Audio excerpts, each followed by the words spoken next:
আমার বাবা একজন প্রথিতযশা আলেম ছিলেন আমার কমিউনিটির। আমি আলেমদের সাফারিংস জানি।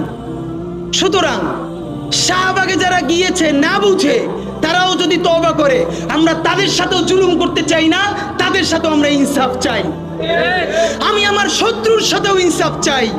যেই আওয়ামী লীগ গণহত্যা করে নেয়, ধর্ষণ করে নেয়, আয়নাঘর করে নেয়, সেও যদি ট্রুথ অ্যান্ড রিকনসিলিয়েশন কমিশন করে তওবা করে ফিরে আসে, নতুন বাংলাদেশ বিনির্মাণে অংশ নিতে চায়, আমরা তাকেও ক্ষমা করে দিয়ে তার সাথেও ইনসাফ করতে চাই।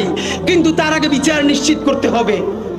এত কথা বলবার এক কারণ, ভাইরা আমার, আমাদের অনেক অন্যরা বলা ভিন্ন কথা, আমাদের অনেক মাদ্রাসার ছাত্ররাও দেখি নারীদেরকে হরে বরে শাহবাগী কমেন্ট করেন, শাহবাগী লেখেন, শাহবাগী বইলা গালিগালাজ করেন। দেখেন, এইটা কি ইসলামের কোনো মোরালসের মধ্যে আছে? একজন যেই কাপড় চোপড়ে পড়ুক, ইসলামের মোরালস তো বলে তার দিকে তাকানোই যাবে না। যদি আমি সেরকম ভালো মুসলমান হই, তাকাইছি, এরপর আবার তারে আল্লাহ রাসূল বললেন, আল মুসলিমু মান সালিম আল মুসলিমুনা মিন লিসানি ওয়া ইয়াদি। অথচ আমি এক মেয়েরে ডাকতেছি শাহবাগী এই বইলা, এ কেমন মুসলমান ভাই?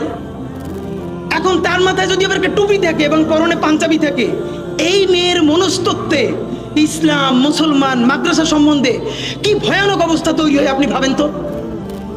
আমি এখন এটা বুঝতে পারি আমাদের যে এই ভাইয়েরা কেন তাদেরকে এই পোশাক আশাকে দেখলে শাহবাগী ডাকে, কারণ সেই গত 15 বছর ভীষণ যন্ত্রণার মধ্যে দিয়ে গেছে। শাপলার ভয়াবহ রাতে যে থাকে নাই, শাপলার দুঃসহ যন্ত্রণা সে কোনোদিন বুঝবে না। ঠিক এই কারণেই আমি বলি আমি শাপলার সন্তান, কারণ আমি সেখানে ছিলাম। একটা ছবি ভয়াবহ আমি কোনোদিন নিতে পারি নাই।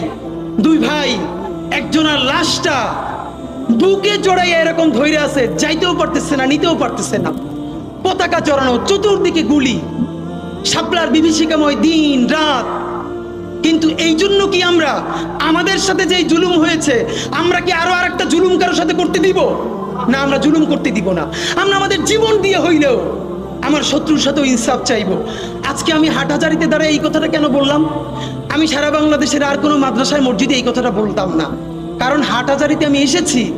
এইটা হলো সারা বাংলাদেশে যারা মূলধারার আলেমদেরকে ভালোবাসে, তাদের রুহানিয়াতের জায়গা, তাদের অন্তরের সব থেকে শ্রদ্ধার জায়গা।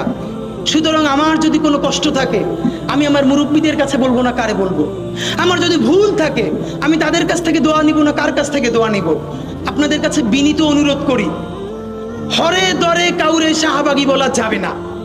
নাম্বার 2, অন্তত দেখতে চাই ফেসবুকের পর থেকে, আলেম থেকে, মাদ্রাসা থেকে আমাদের ভাইদেরকে বুঝাইতে হবে, কথা পছন্দ না হইলেই দুনিয়ার কোনো নারী তো ভালো কথা, দুনিয়ার কোনো পুরুষেরও শারীরিক অবয়ব নিয়ে আমরা কোনোদিন কথা বলতে পারি না। আপনারা আমার যত মারধর করেন, আমি এটা বলবো, আল্লাহ রাসূল বলেছেন? ইভেন কোন কাফিরের শারীরিক অবয়ব নিয়ে বলেছেন? না, বলেন নাই। হেফাজত ইসলামের ঢাকা বিরাট মহাসমাবেশে দুই একজন ভাই ভুলে দুই একটা বাজে শব্দ উচ্চারণ করেছেন, আপনাদেরকে বিনীত ধন্যবাদ জানাই। আমরা ইনকিলাব মঞ্চ থেকে ফোর্স করেছি, বলেছি না, এইটা হতে পারে না, দুঃখ প্রকাশ করেন। এই জুলাই আমাদেরকে কি এনে দিয়েছে? হেফাজতের বর্তমান স্ট্যান্ড দেখে আমরা অবাক হই। আলহামদুলিল্লাহ, প্রত্যেকটা ইস্যুতে হেফাজতের এখন বিবৃতিগুলো আমি সময় নিয়ে পড়ি।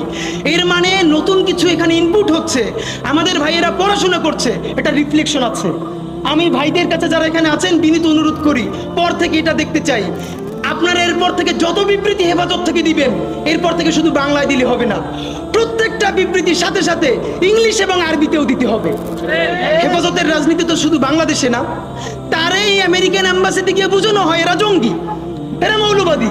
আমেরিকান এম্বাসির যিনি আমেরিকান রাষ্ট্রদূত, কানাডিয়ান, অস্ট্রেলিয়ান রাষ্ট্রদূত, সে তো আর বাংলা জানে না।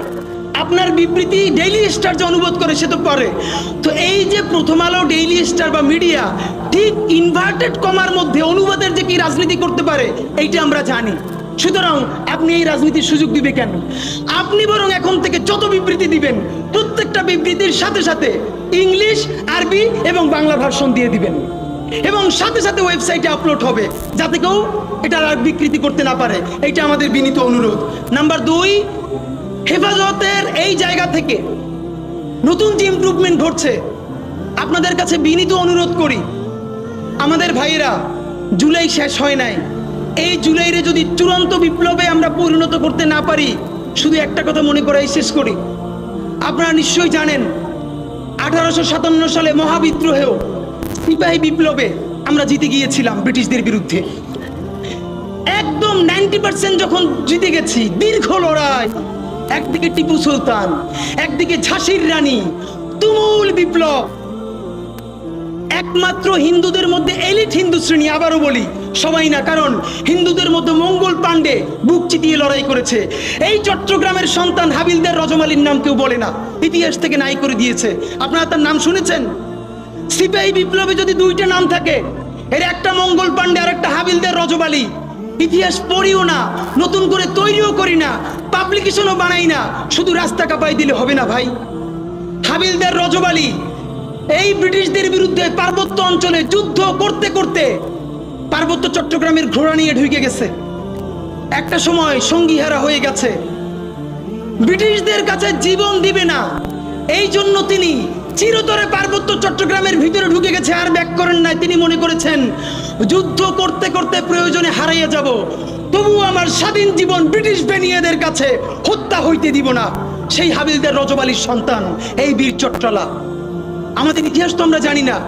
দেখেন, সেই বিপ্লব যখন হারিয়ে গেল, আপনারা জানেন কিনা, ইতিহাস বলে বাংলাদেশের বড় বড় গাছে এমন কোনো ডাল ছিল না গ্র্যান্ড ট্রাঙ্ক রোডে যেই গাছের ডালে ডালে সিপাহী বিপ্লবের যেই সব সৈনিক এই বিদ্রোহে অংশ নিয়েছিল তাদেরকে ঝুলিয়ে ফাঁসি দেওয়া হয়েছে।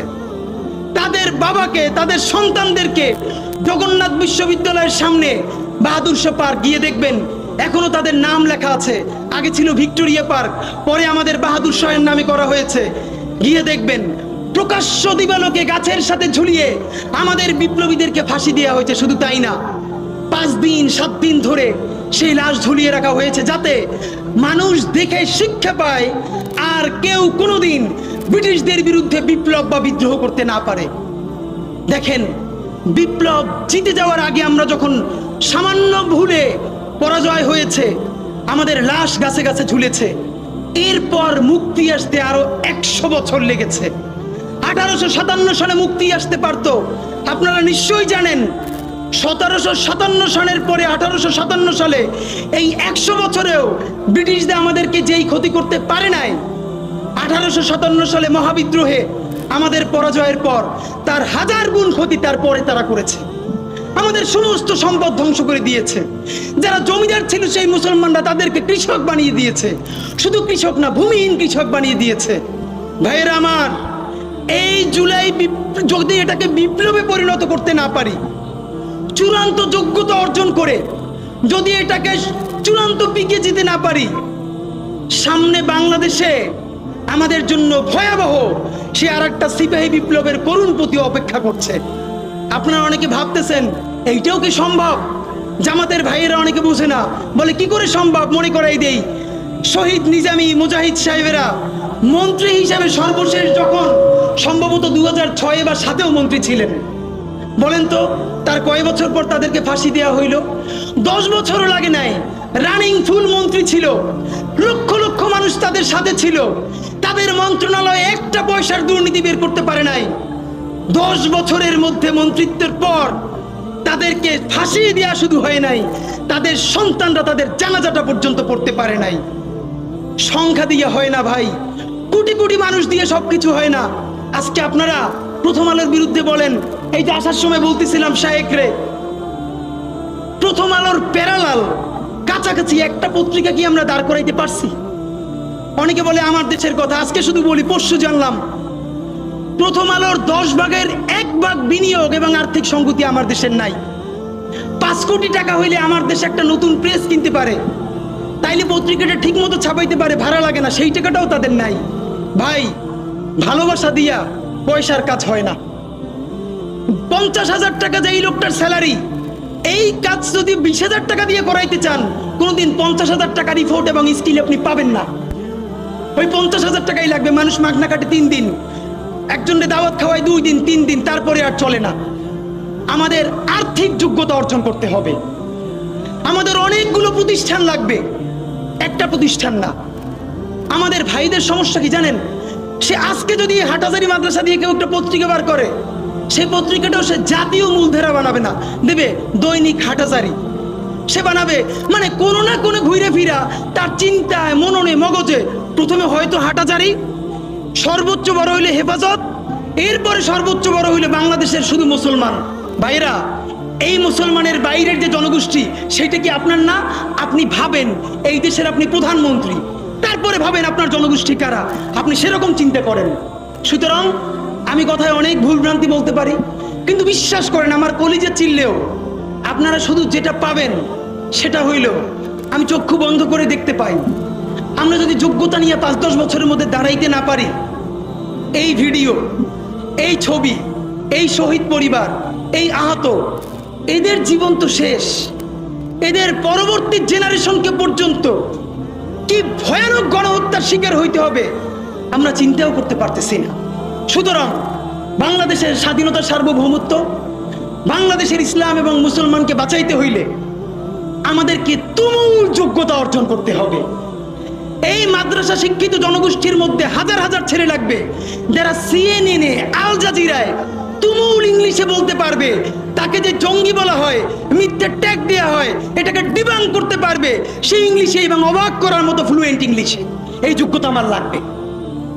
আমাদের ভাইয়েরা কিতাবি আরবি এবং অন্য আরবি ভিন্ন জিনিস, তাকে দুর্দান্ত আরবি বলতে পারতে হবে। আমাদের প্ল্যাকার্ডে ইংলিশ কই, আমাদের প্ল্যাকার্ডে আরবি কই। ভাই, নিজের কাজ নিজে না করলে অন্য কেউ কইরে দেয় না। প্লিজ আপনারা কয়দিন আমারে, কয়দিন ওরে ভাই মনে করবেন, এরপর তো আমি আপনার বিপক্ষে বলবো, তখন আবার গাই লেবেন, এইটা কইরেন না। নিজে শক্তিশালী হন, নিজে যোগ্যতা অর্জন করেন। আমারে গালি দিয়ে হইলেও, বোকা দিয়ে হইলেও যে এই পুচকি বলা এত ভাব লয়, যা যোগ্যতা অর্জন করে ফেলাই।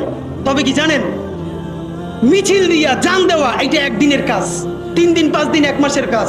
যোগ্যতা তো আর 1 বছরে অর্জন হয় না, এটা বিরাট একটা জিহাদ। আপনারা বলেন না জিহাদ চাই, চলেন জিহাদটাই শুরু করি। সেই জিহাদটা হইল একজনের সব পারার দরকার নাই। এই দেশে আমাদের অনেক মাশাআল্লাহ আলেম হইছে, আলেমদের মধ্য থেকে এখন IT উদ্যোক্তা লাগবে, বুলধেরান মিডিয়া লাগবে। আমার যেই 8000-এর ছেলেটা এখন পড়ে, চলেন সে আজকে জিহাদ ঘোষণা করি, আগামী 5 বছর পর, আগামী 10 বছর পর আমি এমন প্রতিষ্ঠান গড়ে তুলব যেইটা শুধুই ইসলাম আর মুসলমানের প্রতিষ্ঠান না, এইটা আপমর বাংলাদেশের প্রতিষ্ঠান হবে। আর দেখেন, যতবার ইসলাম কায়েমের কথা বলি তার আগে যদি ইনসাফ কায়েমের কথা বলতাম, আমার হিন্দু অন্য ধর্মের ভাইরাও তো সাথে পাইতাম। কেন? ইনসাফ যদি রাষ্ট্রে কায়েম হয়ে যায় তাহলে 80% ইসলাম তো এমনিতেই কায়েম হয়ে যায়।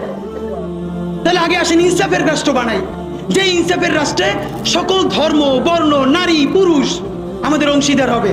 ইনশাআল্লাহ ইনসাফ যদি কায়েম হয়ে যায়, সেই ইনসাফে যদি কারো খিলাফত আকাঙ্ক্ষা থাকবে, আলহামদুলিল্লাহ হইতে পারে, যে কোনো আকাঙ্ক্ষা হইতে পারে।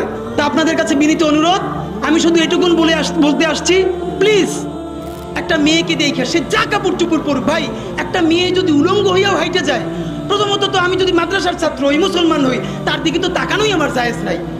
তাকাই এরপর আবার তার কটু কথা বলি, ভাই এরকম তো হবে না। হ্যাঁ, কেন বলে? তার ওই প্রচুর সাফারিং, এই শাহবাগীরা আমাদের জীবনকে ধ্বংস করছে। ভাই সেইটার বিরুদ্ধে যদি আমিও তার মতো করি, সে তো আরো ক্ষিপ্ত হয়ে উঠবে। বরং আমি তার এমন আদর্শ দিয়ে বিজয় করার সময় এসছে, সে যেন বাসায় গিয়ে বলে যে এই ছেলে মেয়েগুলোর জঙ্গি মনে করতাম, এদের সাথে মিশে দেখলাম অদ্ভুত, এদের ব্যাপারে তো মিথ্যে কথা বলা হয়, এদের কাছেই আমরা সবচেয়ে নিরাপদ। সুতরাং এই দাড়ি টুপিওয়ালা মানুষগুলোই, এদের কাছেই বাংলাদেশের সমস্ত নারী এবং অন্য ধর্মের মানুষ নিরাপদ হয়ে উঠবে, বাংলাদেশ নিরাপদ হয়ে উঠবে। সেই প্রত্যাশায় আপনাদের কাছ থেকে দোয়া নিয়ে শেষ করছি। বাংলাদেশ জিন্দাবাদ, ইনকিলাব জিন্দাবাদ। আসসালামু আলাইকুম।